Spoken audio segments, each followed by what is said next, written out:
Sachu, how are you man? Video കോളിൽ സച്ചുവിനെ കാണെ ഒരു ചിരിയോടെ ബീൻ ബാഗിൽ ഇരുന്നു Yami. I'm cool dear. Beer bottle ചുണ്ടോട് ചേർത്ത് പാർട്ടി നടക്കുന്ന ഹാളിൽ നിന്നും ഒരു ഒഴിഞ്ഞ ഭാഗത്തേക്ക് നിന്നുകൊണ്ട് അവൻ പുഞ്ചിരിയോട് പറയെ. അവളും ഒന്ന് പുഞ്ചിരിച്ചു. ഇന്ന് ഡേവിഡിന്റെ ബാച്ചിലർ പാർട്ടിയാ. നിനക്ക് മിസ്സായി മോളെ. നിന്റെ ആ ജർമ്മൻകാരൻ റോബർട്ടൊക്കെ ഉണ്ട് ഇവിടെ. കൂടെ ഒരു കിടുക്കാച്ച ഐറ്റവും ഉണ്ട്. സച്ചു പറഞ്ഞ കേൾക്കെ അവനെന്ന് കൂർപ്പിച്ചു നോക്കി യാമി. ഞാൻ പറഞ്ഞതാ നിന്നോട് എനിക്ക് അവനോട് ഇൻട്രസ്റ്റ് ഇല്ലാന്ന്. ഇനിയും അവന്റെ പേരും പറഞ്ഞ് എന്നെ കളിയാക്കലുണ്ടല്ലോ. നിന്റെ ലിനറ്റിനോട് നിന്റെ സ്വഭാവ ഗുണങ്ങൾ പറഞ്ഞു മോനെ സച്ചു. പിന്നെ അറിയാലോ, അവളുടെ പപ്പ ബോക്സറാണ്. നിന്നെ പമ്പരം കറക്കും പോലെ കറക്കി എറിയ അങ്ങേര്. അവളുടെ ഭീഷണി കേൾക്കെ ഒന്ന് ചിരിച്ചു സച്ചു. നീ നാട്ടിലേക്ക് പോയിരുന്ന അന്ന് ഞാൻ ലിനറ്റിനോട് ബ്രേക്കപ്പ് പറഞ്ഞു മോളെ. ഇപ്പൊ വേറെയാ, ഒരു ആഫ്രിക്കൻ മൊഞ്ചത്തി, എലിസബത്ത് നിക്കോള. അവനൊരു കള്ളച്ചിരിയുടെ പറഞ്ഞതും, എന്റെ പൊന്നു ചേട്ടാ, ഇതിപ്പോ എത്രാമത്തെയാണ്? പെണ്ണുങ്ങളെ വളയ്ക്കുന്നതിന് വല്ല മത്സരവും ഉണ്ടായിരുന്നെങ്കിൽ തനിക്കായിരിക്കും ഫസ്റ്റ് പ്രൈസ്. അല്പം പുച്ഛത്തോടെ യാമി പറഞ്ഞു. ഇതൊക്കെ ഒരു കഴിവല്ലേ മോളെ. അസൂയപ്പെട്ടിട്ട് ഒരു കാര്യവുമില്ല. പിന്നെ എങ്ങനെയുണ്ടാ നാടും നാട്ടുകാരൊക്കെ? പാർട്ടിയിൽ നിന്ന് കേൾക്കുന്ന ഡിജെയുടെ ശബ്ദത്തിന് ഇടയിലൂടെ അവന്റെ ചോദ്യം വന്നതും, കൊള്ളാം, മൈൻഡൊന്ന് ഫ്രഷ് ആയ പോലെയൊക്കെ തോന്നുന്നുണ്ട്. പാർട്ടിക്കിടയിൽ നിന്നും ഒരു ആഫ്രിക്കക്കാരി അവന്റെ തോളിലേക്ക് വീണു. അവന്റെ കയ്യിലുള്ള ബിയർ ബോട്ടിൽ ചുണ്ടോട് ചേർക്കുന്നത് കാണെ ഒരു ചിരിയോടെ പറഞ്ഞു യാമി. അവിടെ കൂടാൻ വല്ല ഉദ്ദേശമുണ്ടോ മുളുസേ? ഡാഡിയോട് പറഞ്ഞ് നിനക്ക് അവിടെ കുറച്ച് സ്ഥലം വാങ്ങി തരാൻ പറയാം. കുറച്ച് കൃഷിയൊക്കെ ആയി അവിടെ എങ്ങ് കൂടിക്കും മോളെ. ഞാനിടയ്ക്ക് വന്ന് കണ്ടോളാം. അയ്യടാ, അത് വേണ്ട. നമുക്ക് നമ്മുടെ നാട് മതി. ഇവിടെയൊക്കെ ഒരു 2 മാസം നിന്ന് പോവാനേ പറ്റൂ. സ്ഥിരതാമസം ഒന്നും ഈ പട്ടിക്കാട്ടിൽ എനിക്ക് പറ്റില്ല. ബോറാണ്. നീ എന്നാ വരുന്നേ? ഇവിടുത്തെ ഉത്സവമൊക്കെ അടിപൊളിയാണെന്നാ പറയുന്നേ. നീയും കൂടെ വന്നാൽ നമുക്ക് അടിച്ചു പൊളിക്കാം. ഇപ്പൊ എനിക്ക് ആകെ കൂട്ടി ഋഷി മാത്രാ. അവനാണെങ്കിൽ ഹോസ്പിറ്റലും പോണം. നീ ഒന്ന് വേഗം വരാൻ നോക്കൂ സച്ചു. അവൾ കൊഞ്ചിക്കൊണ്ട് പറഞ്ഞു. നോക്കാം, വരുമ്പോ എലിസബത്തിനെയും കൊണ്ടുവരാം. അടിപൊളിയായിരിക്കും. അതൊക്കെ പോട്ടെ, അവളൊരു ചിക്കുണ്ടെന്ന് കേട്ടല്ലോ. അവൾ എങ്ങനെയുണ്ട്? പൊളിയാണോ? ഒറ്റക്കണ്ണിറുക്കി സച്ചു ചോദിച്ചതും ഒന്ന് ചിരിച്ചുപോയി യാമി. പിന്നെ അടിപൊളിയാ, നിനക്ക് ചേരും. നിന്റെ കോഴി സ്വഭാവം എങ്ങാനും പുറത്തെടുത്താ മോന്റെ പപ്പും കൂടെ അവള് വലിച്ചെടുക്കും. അതാ ഐറ്റം. ദേവിയുടെ നോട്ടവും സംസാരവും എല്ലാം ഓർക്കെ ഒരു ചിരിയോടെ പറഞ്ഞു യാമി. ആ സമയമാണ് കുടിക്കാനുള്ള വെള്ളത്തിന്റെ ബോട്ടിൽ അവിടെ ഇരിക്കുന്നത് അവളുടെ ശ്രദ്ധയിൽപ്പെട്ടത്. അവൾ ആ കുപ്പിയെടുത്ത് ഒരു കയ്യിൽ ഫോണും മറ്റേ കയ്യിൽ ബോട്ടിലും പിടിച്ച് പുറത്തേക്ക് നടന്നു. അല്ലേലും എനിക്കിഷ്ടം ഇങ്ങനെ തൊട്ടാൽ പൊള്ളുന്ന പെണ്ണിനെയാണ്. ഞാൻ നാട്ടിലൊന്നും വന്നോട്ടെ മോളെ. അവളെ വളച്ച് കുപ്പിയിലാക്കുന്ന കാര്യം ഈ സച്ച് ഏറ്റു. ഒരു ഉറപ്പോടെ സച്ചു പറഞ്ഞതും, ഉവ്വ, കണ്ടാൽ മതി എല്ലാം. മോന്റെ മദാമ പെണ്ണുങ്ങളെ പോലെയല്ല ഇവിടുത്തെ പെണ്ണുങ്ങള്. മോന്റെ മുഖത്തിന്റെ ഷേപ്പ് മാറ്റും അവള്. അവളുടെ ഒരു ചേട്ടനുണ്ട്, ഇന്ദ്രൻ. അങ്കിളിന്റെ പോലെയൊന്നും അല്ല, താനി ഗുണ്ട. ഞാൻ കണ്ടതാ റോഡിൽ വെച്ച് അടിയുണ്ടാക്കുന്നത്. ആ, അപ്പോ ഇന്ദ്രനങ്ങളുടെ പോലെ തന്നെ, സച്ചു പറഞ്ഞതും. ചെറുപ്പത്തിൽ ഉറക്കമില്ലാത്ത രാത്രികളിൽ ഡാഡി പറയുന്ന കഥകളിൽ ഇന്ദ്രൻ എന്ന സൂപ്പർ ഹീറോയെ മനസ്സിൽ കണ്ട് രണ്ടുപേരും. ഡാഡിയും അമ്മയും എന്തു പറയുന്നു? ഞാൻ വിളിച്ചിട്ട് കിട്ടുന്നില്ല അവർക്ക്. സ്റ്റെപ്പുകൾ ഇറങ്ങുന്നതിനിടെ ചോദിച്ചു യാമി. അവർ നീയില്ലാത്ത പ്രമാണിച്ച് സെക്കൻഡ് ഹണിമൂൺ ട്രിപ്പിലാണ്. ഒരു ബൈക്കും എടുത്ത് ഇറങ്ങിയിട്ടുണ്ട് രണ്ടും. എന്ന് വരാനാവോ? ഞാൻ എലിസബത്തിന്റെ വീട്ടിലെ സ്റ്റേ. അതിന് അവൾ അവനെ ഒന്ന് കൂർപ്പിച്ചു നോക്കി. അതിന് നന്നായി ഒന്ന് ഇളിച്ചു കാണിച്ചു സച്ചു. ഇവിടെ എന്താ മൊത്തം ഇരുട്ട്? താഴെ എത്തിയത് സച്ചു ലൈറ്റില്ലാതെ യാമിയെ കാണാതെ ചോദിച്ചു. ഇവിടെ എല്ലാവരും 10 മണിക്ക് മുന്നേ കിടക്കും. താൻ വെച്ചോ, ഞാൻ പിന്നെ വിളിക്കാം. ഓക്കേടാ, ബായ്. ആ പിന്നെ ഡാഡിയും അമ്മയും ഇല്ലെന്ന് വെച്ച് ഡ്രിങ്ക്സ് അധികം കഴിക്കണ്ട. യാമി പറഞ്ഞു വെറുതെ ഒന്ന് തലയാട്ടിയവൻ. വീട്ടിൽ പോയി കിടന്നോളാം, അതും ഒറ്റയ്ക്ക്. വീട്ടിലെത്തിയിട്ട് എനിക്ക് വീഡിയോ കോൾ വിളിക്കണം, കേട്ടല്ലോ. യാമി പറഞ്ഞതും സച്ചുവിന്റെ മുഖം ഇരുണ്ടു. എടീ, അത് എലിസബത്ത്. മിണ്ടരുത്. വീട്ടിലെത്തി അപ്പോൾ വിളിച്ചോണം. ഇനി എന്നോട് പറയാതെ അവളെ കൊണ്ട് വീട്ടിലേക്ക് വരാനാണ് പ്ലാനെങ്കിൽ വീട്ടിലെ CCTV എന്റെ ഫോണായിട്ട് കണക്റ്റഡ് ആണ്. ഞാൻ പറഞ്ഞത് കേട്ടില്ലെങ്കിൽ അറിയാലോ എന്നെ. യാമി ഒരു ഭീഷണി പോലെ പറഞ്ഞു. ഓ ശരി, വെച്ചോ. മനുഷ്യന്റെ മൂഡ് പോയി. യാമി പറഞ്ഞതും സച്ചു അത്രയും പറഞ്ഞ് ഫോൺ വെച്ച് വീണ്ടും പാർട്ടി ഹാളിലേക്ക് നടന്നു. യാമി ലൈറ്റ് ഓൺ ചെയ്യാതെ തന്നെ ഫോണിന്റെ ടോർച്ച് ലൈറ്റ് ഓൺ ചെയ്ത് ഫ്രിഡ്ജിൽ നിന്നും ഒരു ബോട്ടിൽ എടുത്ത് തിരിഞ്ഞതും കണ്ടു. പമ്മി പമ്മി അടുക്കളയിലേക്ക് നടന്നു വരുന്നവളെ. ദൂരെ നിന്നും വരുന്നവൾ യാമിയെ കണ്ടില്ലെങ്കിലും പുതപ്പ് തലവഴി മൂടി പതിയെ നടന്നു വരുന്നവളെ യാമി വ്യക്തമായി കണ്ടിരുന്നു. എന്താണ് അവളുടെ പ്ലാൻ എന്നറിയാൻ വേണ്ടി അവള് കാണാതെ ഫ്രിഡ്ജിന് ഒരു ഓരം ചേർന്ന് അവളെ കാണാൻ നിന്നു യാമി. പതിയെ വന്നവൾ അടുക്കളവാതിൽ മെല്ലെ കുറ്റി തുറന്ന വെച്ച് വീണ്ടും പമ്മി പമ്മി റൂമിലേക്ക് പോകുന്നത് ഫ്രിഡ്ജിന് മറവിൽ ഒളിച്ചിരിക്കുന്ന യാമി കാണേ. അത് ആർക്ക് വേണ്ടിയാണ് അവൾ ചെയ്തതെന്ന് വ്യക്തമായി അറിയുന്നവളുടെ പ്രതികാര ബുദ്ധി ഉണർന്നു. അവൾ മെല്ലെ അടുക്കളവാതിലിനടുത്തെത്തി മെല്ലെ ആ വാതിൽ കുറ്റിയിട്ടു. അവളുടെ ചുണ്ടിൽ രുദ്രനെ ഓർത്തൊരു പൂച്ചച്ചിരി തെളിഞ്ഞു. നിനക്ക് ഞാനൊന്ന് ഓങ്ങി വെച്ചതാണ് മിസ്റ്റർ രുദ്രൻ. താൻ അകത്ത് കയറുന്നത് എനിക്കൊന്ന് കാണണം. വാതിൽ കുറ്റിയിട്ട് തിരിഞ്ഞു നടക്കുമ്പോൾ യാമി മനസ്സിലോർത്തു, അവനൊരു പണി കൊടുത്തുന്ന വല്ലാത്തൊരു സന്തോഷം തോന്നിയിരിക്കുന്നു. ആ സമയം അവൾക്ക് ഡോർ തുറക്കാൻ കിട്ടാതെ അവൻ അടുക്കള തിണ്ണൽ കിടക്കുന്നത് മനസ്സാലെ കണ്ട് സന്തോഷത്തോടെ പടികൾ കയറി. യാമി പെട്ടെന്നുണ്ടായ പെരുമഴയിൽ ആകെ നനഞ്ഞു കുളിച്ച് അടുക്കള വാതിലിനടുത്തേക്ക് ഓടിക്കിതച്ചു വന്ന രുദ്രൻ അടുക്കള വാതിൽ തള്ളി തുറക്കാൻ ശ്രമിച്ചതും അത് തുറന്നു വരുന്നില്ല എന്ന് കാണെ വീണ്ടും കാൽമുട്ട് കൊണ്ട് തള്ളി തുറക്കാൻ ശ്രമിച്ചവൻ, ഈ പിശാശ് ഇതിന്റെ കുറ്റി തുറന്നു വെച്ചില്ലേ? ദേവയെ പ്രാഗി വീണ്ടും ഒന്നുകൂടെ വാതിൽ തള്ളി തുറക്കാൻ ശ്രമിച്ചവൻ അത് തുറക്കാൻ പറ്റുന്നില്ല എന്ന് കാണെ പുറത്തേക്ക് നോക്കിയവൻ, കാറ്റും മഴയും ഇരുട്ടും അവൻ ദേഷ്യത്തോടെ നിലത്തേക്ക് ആഞ്ഞു ചവിട്ടി. തലയിൽ നിന്നും ഒഴുകിയിറങ്ങുന്ന വെള്ളത്തുള്ളികൾ അവന്റെ മുഖത്തേക്ക് വന്നും അവനൊരു കൈ കൊണ്ട് അത് തുടച്ചു മാറ്റി. ഇനി എന്തെന്ന പോലെ ഒരു നിമിഷം നിന്നു. ഈ നേരം ദേവയെ വിളിച്ചാൽ അവൾ എടുക്കില്ല. ഉറങ്ങി കഴിഞ്ഞ പെണ്ണ് ശവമാണ്, എന്ത് ചെയ്താലും ഉറക്കത്തിൽ നിന്നും ഉണരില്ല. പിന്നെ ഫോണിന്റെ ശബ്ദം കേട്ട് അടുത്ത് കിടക്കുന്ന അച്ഛമ്മയാണ് ഉണരുന്നത്. ഈ കോലത്തിലെങ്ങാനും അച്ഛമ്മ കണ്ടാൽ പിന്നെ ഉപദേശമായി, കരച്ചിലായി, പറച്ചിലായി. വേണ്ട, ദേവയെ വിളിക്കണ്ട. അമ്മയെ വിളിച്ചാൽ ഇന്നലെ കേട്ടതിന്റെ ബാക്കി കേൾക്കേണ്ടി വരും. ഇന്നും ഇത്തിരി വളരെ കുറച്ച് കുടിച്ചിട്ടുണ്ട്. അത് ഈ മഴയത്ത് വന്നു അതിന്റെ കിക്ക് പോയിട്ടുണ്ട്. ഇതൊന്നും അമ്മയോട് പറഞ്ഞേൽക്കില്ല. ഇനിയിപ്പോ എന്താ വഴി? എന്നാൽ ആ കുരുവ് വാതിൽ തുറന്നു വെച്ചില്ലല്ലോ. ഇങ്ങ് വരട്ടെ ഏട്ടാ, ഇത് മറ്റേത് മറിച്ചതെന്നൊക്കെ പറഞ്ഞിട്ട് കൊടുക്കുന്നുണ്ട് ഞാൻ. ദേവയോടുള്ള പരിഭവത്താൽ അവന്റെ മുഖം വെറുത്തു. തണുത്ത് വിറച്ചവൻ മഴ കൊള്ളാതെ ഓരോരം ചേർന്ന് പോക്കറ്റിലുണ്ടായിരുന്ന സിഗരറ്റ് എടുത്തതും അതാകെ നനഞ്ഞു കുതിർന്നിരിക്കുന്നത് കണ്ടതും ദേഷ്യത്തോടെ ആ പാക്കറ്റ് എടുത്ത് മുറ്റത്തേക്ക് വലിച്ചെറിഞ്ഞു. എടി ദേവാ, നീ എനിക്ക് വെച്ച ഈ പണിക്ക് തിരിച്ചു പണി തന്നില്ലെങ്കിൽ. എത്ര പറഞ്ഞിട്ടും ദേഷ്യം തീരാത്ത പോലെ വീണ്ടും വീണ്ടും ദേവയെ ഓരോന്നും പറഞ്ഞുകൊണ്ടേയിരുന്നു രുദ്രൻ. എന്നാൽ ഇതൊന്നും അറിയാതെ പുതച്ചുമൂടി അവളുടെ പ്രിയതമനെയും സ്വപ്നം കണ്ട് കിടക്കുകയാണ് പെണ്ണ്. കാറ്റിന്റെയും മഴയുടെയും ശക്തി കൂടി വരുന്നു എന്നല്ലാതെ ഒട്ടും അത് കുറയുന്നില്ല എന്ന് മനസ്സിലായതും അവനൊരു ദീർഘശ്വാസം എടുത്ത് അടുക്കള തിണ്ണയിലേക്ക് കയറിയിരുന്നു. ദേഹത്തേക്ക് ഒട്ടി നിൽക്കുന്ന നനഞ്ഞു കുതിർന്ന ഷർട്ട് അഴിച്ചെടുത്ത് കൈകൊണ്ട് നന്നായി പിഴിഞ്ഞ് അവിടെയുള്ള ഒരു അയൽ നിവർത്തിയിട്ടു. അയലിലുണ്ടായിരുന്ന ഒരു തോർത്തെടുത്ത് തലയും മേലും എല്ലാം ഒന്ന് തുടച്ചു അവൻ.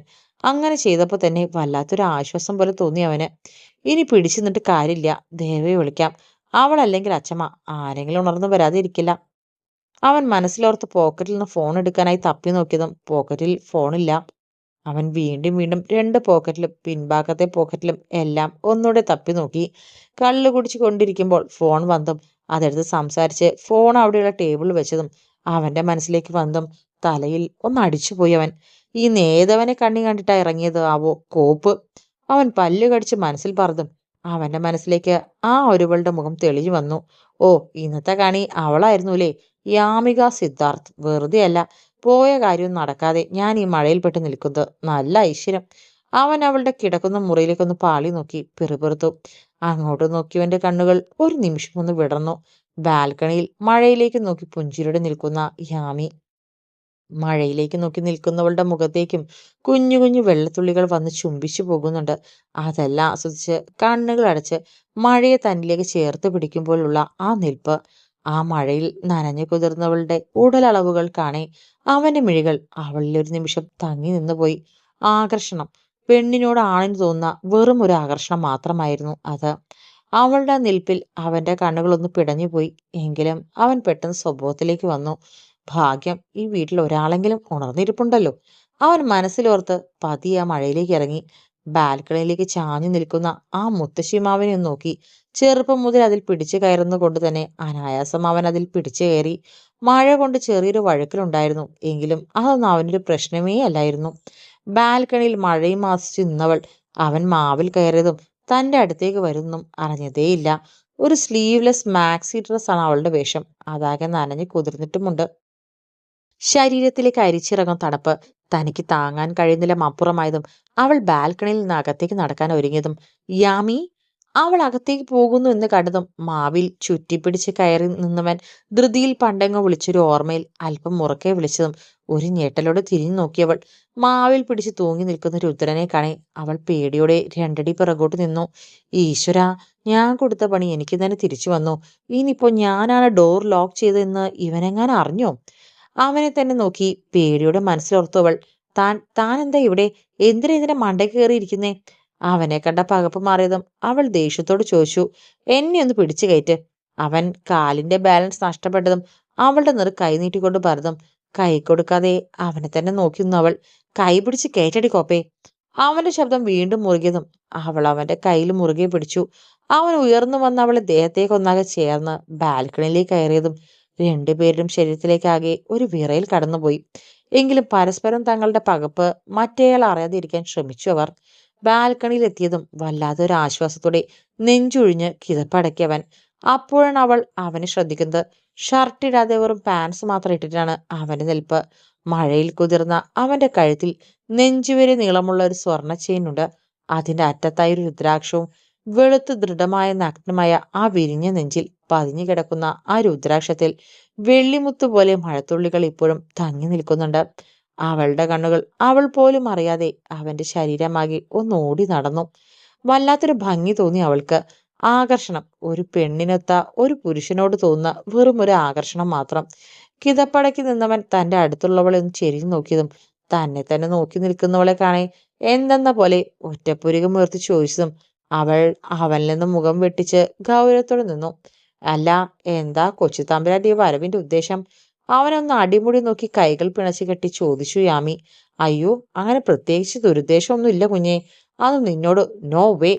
ഈ രുദ്രൻ കണ്ടു കൊതിക്കാൻ മാത്രമൊന്നും ഇല്ല നീ. അതുകൊണ്ട് നീ സേഫാ, പേടിക്കണ്ട. അവളൊന്ന് അടിമുടി നോക്കി അവൻ പറഞ്ഞതും എന്തോ അവന്റെ നോട്ടവും സംസാരവും ഒട്ടും ഇഷ്ടമാവാത്ത പോലെ അവനിൽ നിന്ന് മുഖം വെട്ടിച്ചു യാമി. ദേവ ചതിച്ചതാ. പെണ്ണ് അടുക്കള വാതിൽ തുറന്നിട്ടില്ല. ഞാൻ പാതി വഴിയായിട്ട് ആ വഴിയാ വരുന്നേ. അപ്പോ ഇനി രാത്രി യാത്ര പറയുന്നില്ല. Good night. അത്രയും പറഞ്ഞവൻ മുന്നോട്ട് നടന്നു. പിന്നെ അവളെ ഒന്ന് തിരിഞ്ഞു നോക്കി. പിന്നെ ഇങ്ങനെ ആരെങ്കിലും റൂമിലേക്ക് വന്ന് കൈപിടിച്ച് കയറ്റാൻ പറഞ്ഞ അപ്പോ തന്നെ കയറ്റിയേക്കരുത്. എല്ലാരും എന്നെ പോലെ ആവണമെന്നില്ലല്ലോ അല്ലേ? അവളെ ഒന്നാകെ നോക്കി രുദ്രൻ മീശി പിരിച്ചു പറയുമ്പോൾ അവനെ പിടിച്ചു വന്ന വഴി തന്നെ തള്ളിയിടാൻ തോന്നി യാമിക്ക്. അതെ, ഞാൻ ചെയ്ത ഹെൽപ്പിന് എനിക്ക് തിരിച്ചൊന്നുമില്ലേ? ഈ പറഞ്ഞതിന് അവനിട്ടൊരു പണി മനസ്സിൽ കണ്ടുകൊണ്ടാണ് യാമിയുടെ ചോദ്യം. ഇന്ന് കൊടുത്ത പണി അവൻ അറിഞ്ഞില്ല എന്നുള്ളതും അവളിൽ വല്ലാത്തൊരു ആത്മവിശ്വാസം നിറച്ചു. അതിന്റെ ഒരു സന്തോഷം അവളിൽ നിറഞ്ഞു നിൽക്കുമ്പോൾ അവനുള്ള അടുത്ത പണിയായിരുന്നു അവളുടെ ഉള്ളിൽ. ഓ, ഞാനത് മറന്നു. ദാ ഇത് വെച്ചോ. ദേവയ്ക്ക് കൊടുക്കാൻ വാങ്ങിയതാ. ഇനി ഇത് കൊച്ചു വെച്ചോ. അപ്പോ താങ്ക്സ്. യാതൊരു കൂസലുമില്ലാതെ അത്രയും പറഞ്ഞ് മുന്നോട്ട് നടന്നു രുദ്രൻ. ഹേയ് മിസ്റ്റർ, എനിക്കിതൊന്നും പോരാ. ഞാൻ പറയുന്നത് എനിക്ക് ചെയ്തു തരണം താൻ.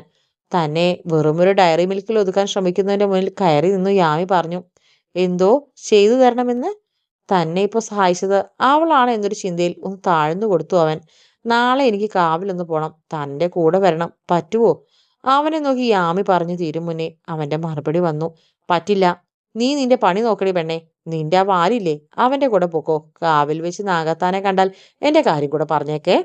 തന്റെ മുന്നിൽ നിൽക്കുന്നവളെ തള്ളി മാറ്റി മുന്നോട്ട് നടന്നു രുദ്രൻ. താൻ എന്റെ കൂടെ വരുവോ ഇല്ലയോ അത് പറ. അവന്റെ മുന്നിലേക്ക് വീണ്ടും കയറി നിന്ന് യാമി ചോദിച്ചു. ഇല്ല, ഇല്ല, ഇല്ല. അവൻ ഉറപ്പോടെ പറഞ്ഞു. ഓ, അയ്യോ സീതാന്റി, ഓടിവായോ. ഇന്ദ്രനങ്കിൾ, അച്ചമ്മേ, ദേവാ, ഓടിവാ. അല്പം ഉറക്കെ, എന്നാൽ താഴെയുള്ളവർ കേൾക്കാതെ യാമി വിളിച്ചു കൂവിയതും അവൻ വേഗം അവളുടെ വായിൽ കൈവച്ചമർത്തി പിടിച്ച് അവളെ ചുമരിനോട് ചേർത്ത് പിടിച്ചു. ഒച്ച വെക്കാതെടി പണ്ണേ, ഞാൻ വരാം. അവളെ തന്നെ നോക്കി രുദ്രൻ പറഞ്ഞു. ഉറപ്പാണോ? അവന്റെ കൈ തന്റെ വായിൽ നിന്ന് മാറ്റിയ ശേഷം യാമി ചോദിച്ചു. ഉം ഒട്ടും താല്പര്യമില്ലാതെ അവനൊന്നും മൂളിയതും അമ്മയാണ് സത്യം എന്ന് പറ, അല്ലേ താൻ പറ്റിക്കും. അവന് നേരെ കൈനീട്ടി വെച്ച അവൾ അവനെ തന്നെ നോക്കി പറഞ്ഞു. നാഗത്താന്മാരാണ് സത്യം. നാളെ കാവിൽ പോകാം. അവളുടെ കൈയിലെ കൈ ചേർത്ത് രുദ്രൻ സത്യമിട്ട് പറഞ്ഞതും അവളും മിണ്ടാതെ നിന്നു. അപ്പൊ ഗുഡ് നൈറ്റ്. തന്റെ മുന്നിൽ നിൽക്കുന്നവനെ നോക്കി യാമി പറഞ്ഞു. ഓ. അവളെ നോക്കിയൊരു പുച്ഛത്തോടെ രുദ്രൻ പറഞ്ഞു തിരിഞ്ഞതും അതെ, ആ ഡയറി മിൽക്ക് ഇങ്ങോട്ട് തന്നിട്ട് പോ. മുന്നോട്ട് നടന്നവൻ അവള് പറഞ്ഞ് കേൾക്കെ ഒന്ന് തിരിഞ്ഞ് അവളുടെ കയ്യിലേക്ക് ഡയറി മിൽക്ക് വെച്ച് അവളെ നോക്കുപോലും ചെയ്യാതെ തിരിഞ്ഞു നടന്നു. തന്റെ റൂമിലേക്ക് പോകാനായി അടഞ്ഞുകിടക്കുന്ന വാതിൽ രണ്ടു ഭാഗത്തേക്കുമായി തുറന്നതും മുന്നിൽ നിൽക്കുന്ന സീതയെ കണ്ട് ഒരു നിമിഷം ഹൃദയം പോലും മിടിക്കാൻ മറന്നു നിന്നുപോയി രുദ്രൻ. ഷർട്ടിടാതെ പാൻസ് മാത്രമിട്ട് ഒരു പെൺകുട്ടിയുടെ മുറിയിൽ തന്റെ മകൻ. സീതയുടെ ഹൃദയം തകർന്നു പോയ നിമിഷം. ഒരു നാട്ടിൻ പുറത്തുകാരിയായ അമ്മയ്ക്ക് മകനെ സംശയിക്കാൻ ഇതിൽ കൂടുതൽ എന്തു വേണം? സീതയുടെ കാലുകൾ തളരും പോലെ തോന്നിയതും അവൾ യാമിക്കായി കൊണ്ടുവന്ന ബ്ലാങ്കറ്റിൽ ഒരു ആശ്രയം എന്നോണം പിടിമുറുക്കി നിന്നു. മുന്നിൽ കാണുന്ന കാഴ്ച വിശ്വസിക്കാൻ കഴിയാതെ നിന്നുപോയി സീത.